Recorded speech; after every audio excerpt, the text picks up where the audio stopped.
Time now for business. Last day of the trading week, and we can check in to see what's making news. Joining us in the studio, Catherine Francis Bennett. Morning to you, Catherine. Good morning. A big day for China today as it's rolling out 5G technology. Absolutely will. And China isn't the first country to install 5G technology, but it is the first to commercialise it on such a massive scale. Three major state-owned telecoms companies are opening the network for public use across 50 cities. Camille Nedelec has more on this story. It's the dawn of a new era in China. 5G is now commercially available for the first time. The commercial process of 5G is speeding up, with more than 130,000 5G base stations expected to be open nationwide by the end of the year.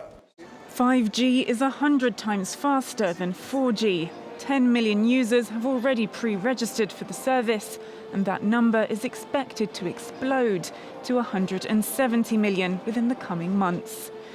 Customers in major Chinese cities will be able to seamlessly stream feature-length movies on the go, meaning potential big wins for the video gaming and streaming markets. But that's not all.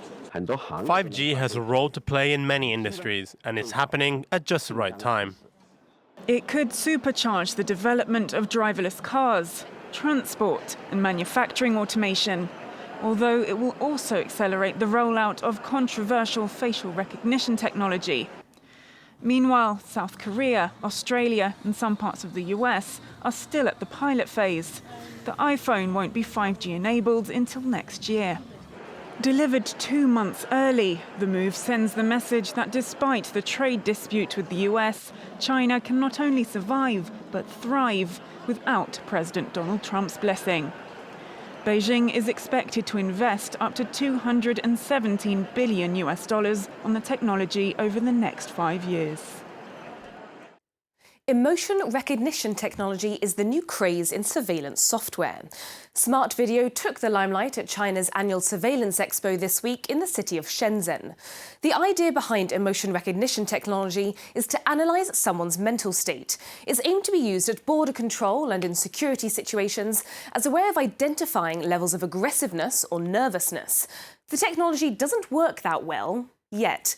But tech companies around the world, including Google, Microsoft and Apple, are all in the process of developing it. It's now time to take a look at the markets. In Asia, indices staying in positive territory, apart from Tokyo's Nikkei, which slipped this morning by 0.33%. The Hang Seng, as you can see, was up over 0.5%, and the Shanghai Composite also increased almost 1%, possibly on the back of a private survey of factory activity in China, showing that manufacturing expanded more than expected in the month of October. The new data contradicted official numbers, which had said a day earlier that manufacturing activity had in fact shrunk. And we're seeing the Kospi in Seoul also making gains, heading towards an increase of 1%.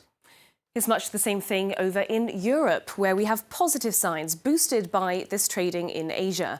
London's FTSE and the DAX in Frankfurt both up by 0.33%, and the CAC 40 edging towards a rise of 0.5%. Apple is launching its new TV streaming service, Apple TV Plus, today in more than 100 countries. It's trying to elbow its way into an already crowded streaming market to beat companies such as Amazon, Netflix and new competitors like Disney Plus and HBO.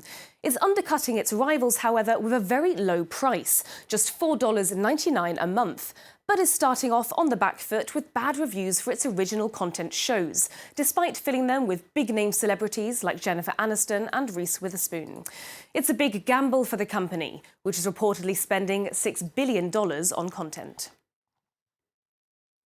Now, Halloween is just another opportunity in the commercial calendar for companies to come out with themed promotions. But it doesn't always hit the mark. This year, McDonald's got into hot water with a Halloween-themed ice cream dessert they released in Portugal that was called SUNDAE Bloody Sunday. Bloody Sunday is, of course, the name given to a massacre carried out by British soldiers in Northern Ireland in 1972. The fast food chain apologised and quickly pulled the advert. Just another PR fail from a fast food chain there. Sometimes you don't even have to try to know it's done in poor taste. Thank you very much, Catherine. Catherine Francis Bennett with a look at the business news.